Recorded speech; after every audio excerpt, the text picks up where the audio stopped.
पार के हालात कैसे चेंज हुए हैं। और सबसे बड़ी चीज़ जो हमें ऑप सिंदूर में सीखने को मिली कि यहाँ पे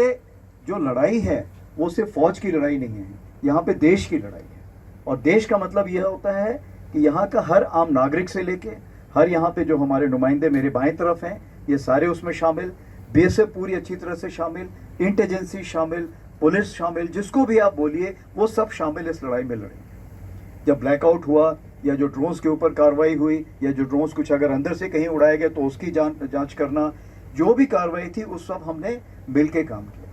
और मेरा इरादा यही था यहाँ पे आकर देखूं कि अगर सिंदूर 2.0 होता है तो हमारी मिलके तैयारी कितनी है। और मुझे बड़ा अच्छा लग रहा है देख के जो ब्रीफिंग मेरे को मिली है, कल शाम को भी जो मैंने बातचीत की, कल शाम को जो ब्रीफिंग मिली, बाकी जगह भी मैंने जो बात की थी, उससे मेरे को एक विश्वास प्राप्त होता है कि क्या हम लोग उस चीज़ के लिए तैयार हैं। और मुझे पूरा यकीन है कि अगर ऐसा मौका मिलेगा तो हम उसके लिए पूरी तैयारी के साथ इस बार जुटे हुए, चाहे वो रिसाला की ज़रूरत हो, चाहे वो ट्रेनिंग की ज़रूरत हो, चाहे कमांड कंट्रोल की ज़रूरत। अब ये मौका हमें भगवान देगा, वाहेगुरु देगा, परवरदिगार देगा, वो तो मैं नहीं बोल सकता हूँ, लेकिन मैं यही बोल सकता हूँ कि अगर ये मौका जब भी मिलेगा तो आप उसमें बिल्कुल अच्छी तरह अच्छे नतीजे की तरफ बढ़ेंगे और नतीजा हमारे फेवर में होगा। तो उसके लिए आप लोगों ने रोज़ आपस में बातचीत करनी है, क्रॉस कनेक्शंस करने हैं, यानी सबने साथ में बैठना है, जैसे चौपाल में बैठते हैं, बैठो बातें करो, अगर ये होगा तो क्या कार्रवाई होगी, ये होगा तो कैसे होगा, कैसे हम एक दूसरे को सपोर्ट करेंगे, इसके बारे में हमेशा ध्यान रखना है। मैं आपको ये भी बताना चाहूँगा कि ऑप सिंदूर 1.0 जो हुआ था, इसके लिए रक्षा मंत्री जी ने स्पेशली मुझे बोला है कि जब मैं आप लोगों से मिलता हूँ तो मैं सबको बताऊँ, जो यहाँ के बाशिंदे हैं या जो यहाँ पे डिप्लॉयड हैं, उन सबको ये बताऊँ कि ऑप सिंदूर 1.0 की जो सक्सेस है उसका पूरा जो दायित्व है या उसका जो कहना चाहिए जो क्रेडिट है वो सब आप सबको जाता है। और इसीलिए अभी जब ऑप सिंदूर जब हमारा ये अभी 15 अगस्त हुआ था तो आपने देखा था लाल किले में ऑप सिंदूर का हमारा झंडा भी,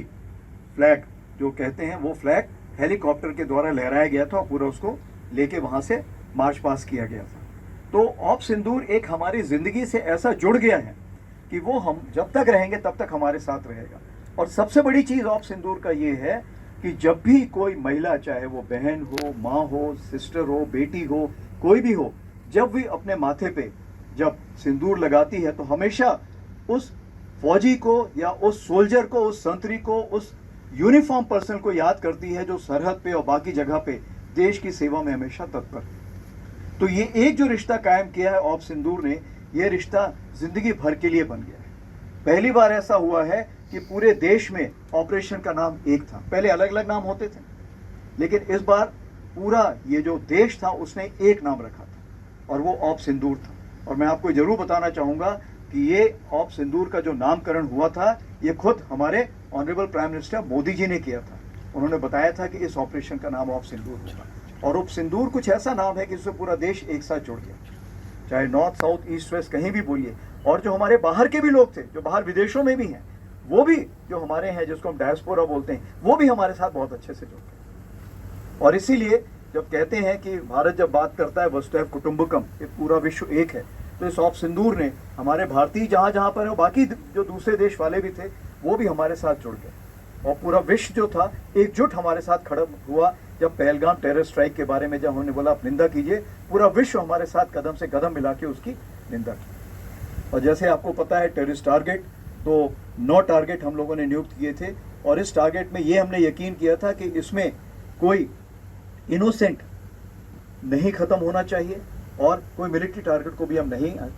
उस टाइम डिस्ट्रॉय करना चाहते थे। हम टेररिस्ट टारगेट को डिस्ट्रॉय करना चाहते थे, टेररिस्ट टारगेट में जो ट्रेनिंग देते उनको डिस्ट्रॉय करना चाहते थे, और जो उनको इंडोक्ट्रिनेशन करते थे या उनको तरबियत देते थे, जिनको हम बोलते हैं कि उनके आका, उनको डिस्ट्रॉय करना चाहते थे। और यही चीज़ हमने 9 टारगेट में की, जिसमें 7 टारगेट में आर्मी ने किया था, 2 एयरफोर्स ने किया था। और इस बार हमने हर टारगेट को डिस्ट्रॉय करने का प्रूफ भी दिखाया दुनिया को। नहीं तो पाकिस्तान छुपा ले जाता था, बट इस बार हमने दिखाया कि ये देखिए यहाँ पे हमने ये डिस्ट्रॉय किया, ये डिस्ट्रॉय किया।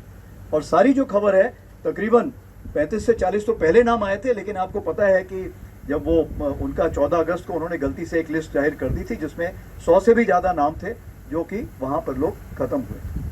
और ये मैं फौजियों की बात कर रहा हूँ जो वहाँ पे ख़त्म हुए थे। टेररिस्ट जो हैं वो तो बहुत ही ज़्यादा थे,